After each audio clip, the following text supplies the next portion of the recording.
ಇವತ್ತು ನಮ್ಮ ನಮ್ಮ ಕೇಂದ್ರ ವಾಣಿಜ್ಯ ಸಚಿವರು ಒಂದು ಕ್ರಿಯಾಶೀಲ ಸಚಿವ ಅಂತಾನೆ ಹೇಳ್ಬೋದು. ಯಾಕಂತ ಹೇಳಿದ್ರೆ ನಾವು ಕಳೆದ ಹೋದ ವಾರನೂ ನಾನು ಇದೇ ಸಮಸ್ಯೆ ಹಿಡ್ಕೊಂಡು ಹೋಗಿದ್ದೆ. ಅತ್ಯಂತ ಗೌರವವಾಗಿ ಸ್ಪಂದಿಸಿದಂತಹ ಸಚಿವ ಹಿರಿಮೆ ಪಡಬೇಕು ಅಂತ ಹೇಳಿದ್ರೆ ಅದಕ್ಕೆ ನಮ್ಮ ಪಿಯೂಷ್ ಗೋಯಲ್ ಅಂತ ನಾವು ಹೆಮ್ಮೆಯಿಂದ ಹೇಳಕ್ಕೆ ಇಷ್ಟಪಡ್ತೀನಿ. ಖಂಡಿತವಾಗಿ ಇವತ್ತು ಅವರಾಗಿರ್ಬೋದು, ನಮ್ಮ ಜಿಲ್ಲೆಯ ಹೆಮ್ಮೆಯ ಪುತ್ರನಂತಹ ನಮ್ಮ ಕುಮಾರಣ್ಣ ಅವರು ಬಂದಿದ್ದಾರೆ. ಅವ್ರಿಗೂ ಸಹ ನಮ್ಮ ಜಿಲ್ಲೆ ಮೇಲೆ ಅತ್ಯಂತ ಕಾಳಜಿ ಇದೆ. ಹಾಗಾಗಿ ಇವರಿಬ್ರು ಬಂದಿರೋದ್ರಿಂದ ನಮ್ಮ ಜಿಲ್ಲೆಗೆ ಮತ್ತೆ ನಮ್ಮ ಕಾಫಿ ಬೆಳೆಗಾರರಿಗೆ ಖಂಡಿತವಾಗಿ ಒಳ್ಳೇದಾಗ್ತದೆ ಅಂತ ನಮ್ಗೆ ಇವತ್ತಿಂದ ಒಂದು ಒಳ್ಳೆಯ ಆಶಾಭಾವನೆ ನಮಗೆ ಬಂದಿದೆ ಅಂತ ಖಂಡಿತವಾಗಿ 100% ಸತ್ಯ ಆಗ್ಬೇಕಂತ ಕೇಳ್ಕೊಂತೀನಿ. ಜೊತೆಗೆ ದೂರದ ಬೆಟ್ಟ ನುಣ್ಣಗೆ ಅಂತ ನಾವು ಏನು ಒಂದು ಗಾದೆ ಕಲ್ತಿದ್ವಿ, ಹಾಗೆ ನೋಡಕ್ಕೆ ನಮ್ಮ ಕಾಫಿ ಬೆಳೆಗಾರರು ಸೌಕಾರರು ದುಡ್ಡು ಅಂತ, ಆದ್ರೆ ಕಾಫಿ ಬೆಳೆಗಾರರ ಕಷ್ಟ ಅದು ಅನುಭವಿಸ್ತಾ ಇರೋರಿಗೆ ಗೊತ್ತು ಅಂತ ನಾನು ಹೇಳಕ್ಕೆ ಇಷ್ಟಪಡ್ತೀನಿ.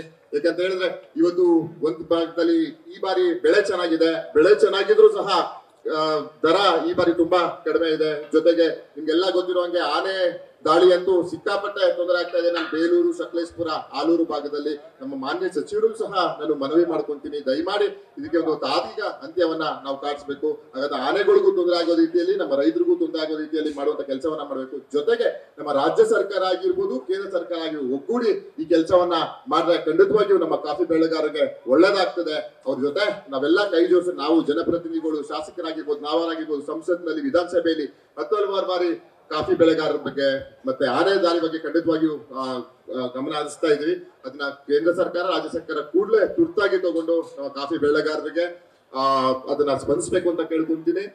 ಜೊತೆಗೆ ಕಾಫಿ ಬೆಳೆಗಾರದ್ದು ಒಂದ್ ಕಡೆ ಆದ್ರೆ ನಮ್ಗೆ ಕಾಫಿ ಬೆಳೆಗಾರರಿಗೆ ಏನು ದಿನದ ಕೂಲಿಗಾರರ ಸಮಸ್ಯೆ ತುಂಬಾ ಆಗ್ತಿದೆ, ವೇತನ ಕೊಡೋದಲ್ಲಾಗಿರ್ಬೋದು, ಜೊತೆಗೆ ಅವರಿಗೆ ಸರಿಯಾದಂತಹ ಮೆಕ್ಯಾನಿಸಮ್ ನಮ್ಗೆ ಸಿಗ್ತಾ ಇಲ್ಲ. ಅದನ್ನು ಸಹ ಒಂದು ಒಳ್ಳೆಯ ರಿಸರ್ಚ್ ಮಾಡಿ ನಮ್ಮ ಕೇಂದ್ರ ಸಚಿವರಲ್ಲಿ ಮನವಿ ಮಾಡ್ತೀನಿ. ಒಂದು ಅತ್ಯಾಧುನಿಕ ಟೆಕ್ನಾಲಜೀಸ್ ನ ತರಬೇಕು, ಕಡಿಮೆ ಏನದು ನಮ್ಮ ಕೂಲಿ ಮಾಡುವ ರೀತಿಯಲ್ಲಿ ಅಂತ ಕೇಳ್ತಾ ಕಾಫಿ ಬೆಳೆಗಾರರ ಸಂಘದವರು ಇವತ್ತು ಬಂದು ನಮ್ಮನ್ನ ಕರೆಸಿ ಒಂದು ಅದ್ಭುತವಾದಂತಹ ಕಾರ್ಯಕ್ರಮ ಮಾಡಿದ್ರು. ಇದಕ್ಕೆಲ್ಲ ಯಶಸ್ವಿಗೆ ಕಾರಣಕರ್ತರು ನಮ್ಮ ಸಂಘದವ್ರಿಗೆ ಅಂತ ಅವರೆಲ್ಲರಿಗೂ ಜೋರಾಗಿ ನಾವೆಲ್ಲ ಚಪ್ಪಲೆ ತಟ್ಟುವ ಮುಖಾಂತರ ನನ್ನ ಕರೆಸಿ ಗೌರವಿಸಿ ಸನ್ಮಾನಿಸಿದ್ದಕ್ಕೆ ತುಂಬ ಧನ್ಯವಾದಗಳು. ನಮಸ್ಕಾರ. ನ್ಯೂಸ್ ಫಸ್ಟ್ ನಿರ್ಭೀತಿಯಿಂದ ನಿಮ್ಮ ಪರವಾಗಿ.